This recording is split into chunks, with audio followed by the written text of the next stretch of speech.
गोकुळ शिरगाव जिल्हा परिषद मतदारसंघातील उमेदवार सुदर्शन खोत आणि वसगडे पंचायत समिती मतदारसंघातील उमेदवार अनिता कांबळे यांच्या प्रचारार्थ वसगडे, कातैनी पार्क, चुये, विकासवाडी, तामगाव या ठिकाणी बैठका घेण्यात आल्या.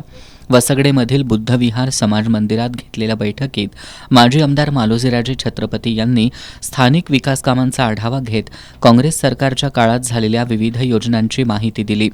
छत्रपती शाहू महाराज, महात्मा फुले, डॉक्टर बाबासाहेब आंबेडकर यांच्या विचारधारेवर चालणारा काँग्रेस पक्षच सर्वसामान्यांचा खरा पक्ष आहे.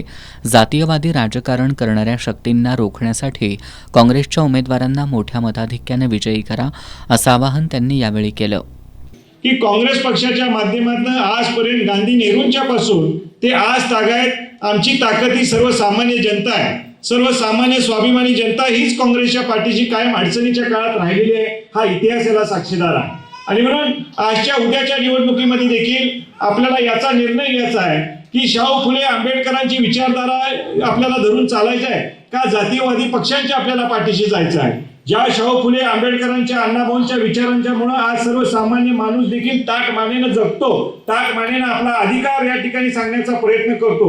आज हीच विचारधारा पुसण्याचं काम ही जातीयवादी शक्ती ही म्हणजे भाजप आणि त्यांचे मित्रपक्ष करण्याचा प्रयत्न करतायत. याचं छोटंसं उदाहरण या ऋतुराज दादांनी आत्ताच दिलं. नाशिकमध्ये परवा काय घडलं? प्रजासत्ताक दिनाच्या निमित्तानं आपण काय करतो?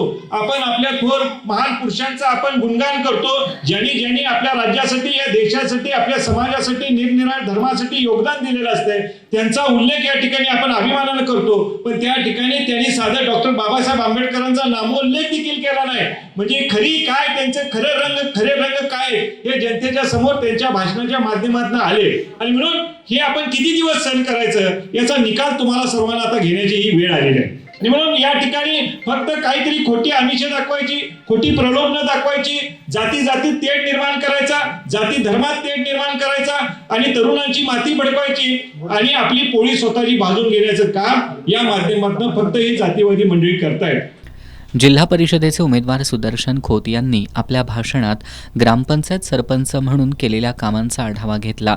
जिल्हा परिषद सदस्य म्हणून निवडून आल्यावर 9 गावांमध्ये पाणी पुरवठा, आरोग्य सुविधा, महिला सक्षमीकरण, युवकांसाठी शिक्षण आणि स्पर्धा परीक्षांचं मार्गदर्शन यावर भर देण्याचं आश्वासन त्यांनी दिलं.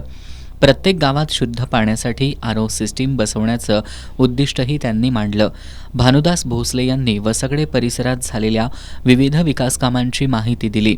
बिरदेव मंदिर पर्यटन स्थळ म्हणून विकसित करण्यासाठी 50 कोटी रुपयांचा निधी, गावच्या तळ्याच्या संवर्धनासाठी 2 कोटी रुपयांचा निधी तसेच इतर मूलभूत सुविधांसाठी कोट्यावधी रुपयांचा निधी मंजूर झाल्याचा उल्लेख त्यांनी केला.